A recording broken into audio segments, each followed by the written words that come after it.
Hello, and welcome to the Venue Coach Blueprint for Owners. I'm Kyle Labar. This podcast is all about helping you fill your wedding venue with more bookings, earn more from each one, and keep your customers happy for a long time. We'll also talk about some tough times and big lessons that I've learned along the way. Let's dive in together and make your venue the best spot for weddings. Hey everyone, welcome to another episode of the Venue Coach. Today's episode is about tools to use in your wedding venue, and I mean technology. So I've talked with a lot of wedding venues, and the majority of the people that I've talked to are, um, to put this nicely, a little bit tech lacking. So what I mean by that is they are often just, well, I had one that I talked to that was just using pen and paper to keep track of their leads. But many of you out there are using Google Sheets to keep track of everything, and there's no formal system set up to really keep track of leads. And what winds up happening is without the proper technology, it's easy to lose track of people and to misplace information or forget to follow up, and it just makes it harder for you to get the amount of business that you're really looking to get. So today's episode is designed around giving you ideas of the tools that you want to have so that way you don't forget those follow-ups, and sometimes you can get tools that will help you follow up so that way you can get more tours and get more bookings. So let's dive in on this, and we'll just go into it. So the big one that you gotta have, and this is just rudimentary, but this is technology 101 for any business. Is you need to have a CRM, which stands for Customer Relationship Management tool. So this is basically like Google Sheets, but on steroids.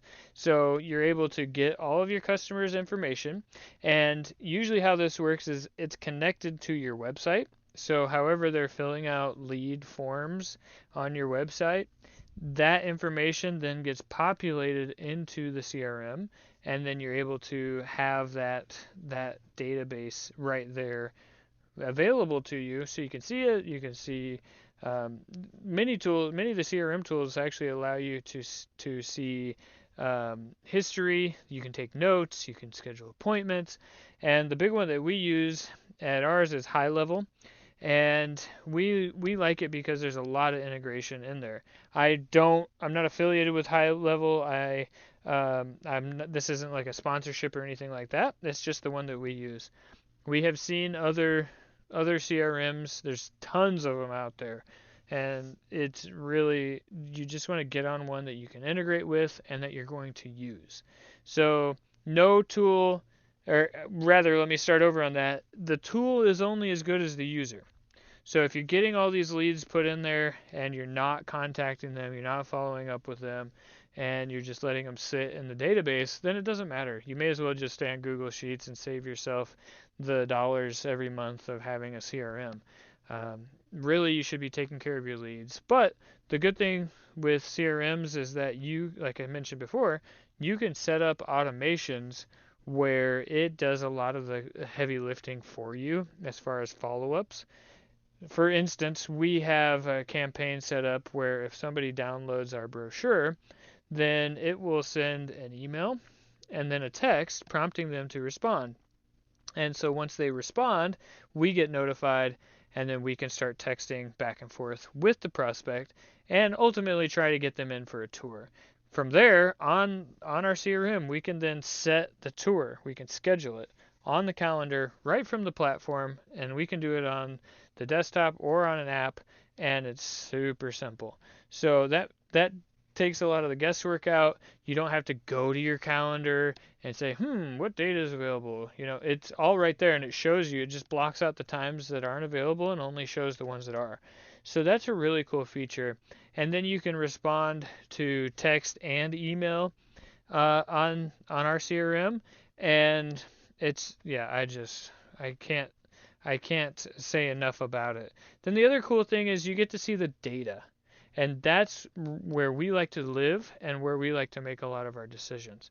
So that's how I can tell you that half of our leads that come in are from organic search and the other half are from paid search.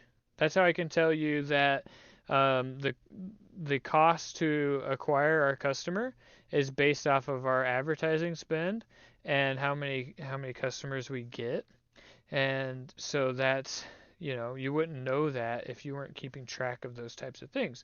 So I can see where the leads came from mostly. I mean, there is some error there, but I can see if they're coming from Facebook ads, or I can see if they're coming from paid ads like Google ads, or if they're coming from the website. So there is a margin of error there, but it's better than not knowing at all. And you might say, well, Kyle, what about on my lead form asking where they heard of us from? Good question. Uh, Often people don't remember that. They may not recognize that what they clicked on was an ad. So, like, the whole point of ads are to make them look like they're not ads, so they're more likely to click on it. So they may just not remember, or they may not select anything. So that relying on that alone isn't enough. But you get a ton of data. You're able to see how things are going, not just like the leads that are coming in from each source, but you're also able to see how well each source is converting into bookings. And so it'll point out different steps in your funnel that might be broken that you can then fix to increase your tours and your bookings. So all that visibility is great. The communication is awesome, and it's just if you don't have a CRM, please get one. And it's not scary at all. Once you start using it, it's awesome. Now, I have encountered people that don't use their CRMs. I've actually seen that before where they have the tool and don't use it. And it it's it's at that point it's like, well, what are we doing here? Do you actually want to succeed, or do you just want to have it to say you have it? So, anyways, I hope this was helpful for you. If you don't have a CRM, to convince you to get one, you absolutely need one. And it doesn't have to be some super expensive solution, anything like that. There are some for, a couple, $200-300 a month sort of thing, and that's worth the spend, truly. So I hope this was helpful for you. If you have other questions, let me know. I'm happy to answer the questions. And if you have a CRM that you love, you can also drop that in the comments as well. I'd love to see what everybody's using. I'm not going to test every single one because it's just a lot of work and a bit much. I found the one that we really like, and as long as we continue to like it, we'll keep using it.